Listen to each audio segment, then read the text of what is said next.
So today we're going to talk about learning targets. And learning targets are really, really well named because it's exactly what they sound like. They are your targets for learning. They're your goals for the lesson and they're goals for the student's understanding. What we need to avoid when we're talking about learning targets and using them in the classroom is that a learning target is not an activity. An activity can help reach a learning target, but the learning target is not defined by the activity.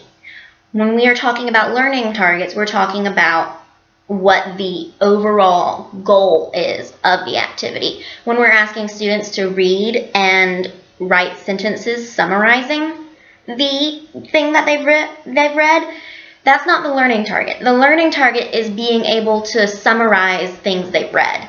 Not just that one activity, but overall.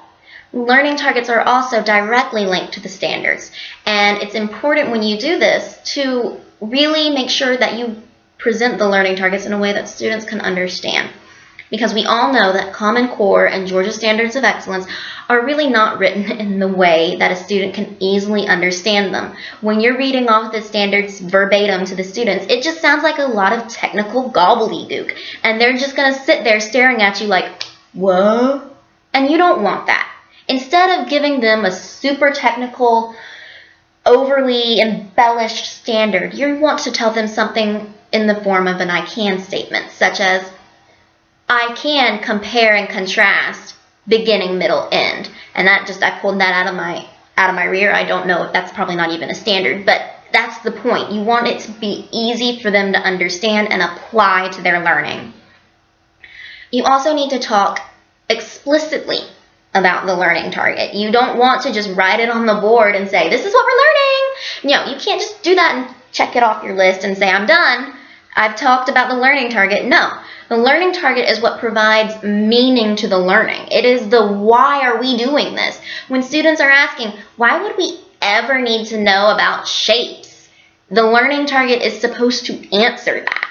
And you need to talk about that constantly. When you're giving instructions, you need to reference the learning target. The students need to be very aware of this is the goal for my learning, and this is why we're doing the activity we're doing. The learning target informs a lesson. It's the KUDs from our lesson plan template. Finally, you need to remember to assess student understanding. That's so important.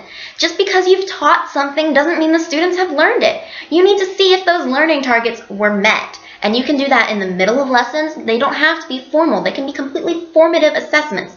But you need to always, always be sure that you are assessing for student understanding. Thanks, y'all.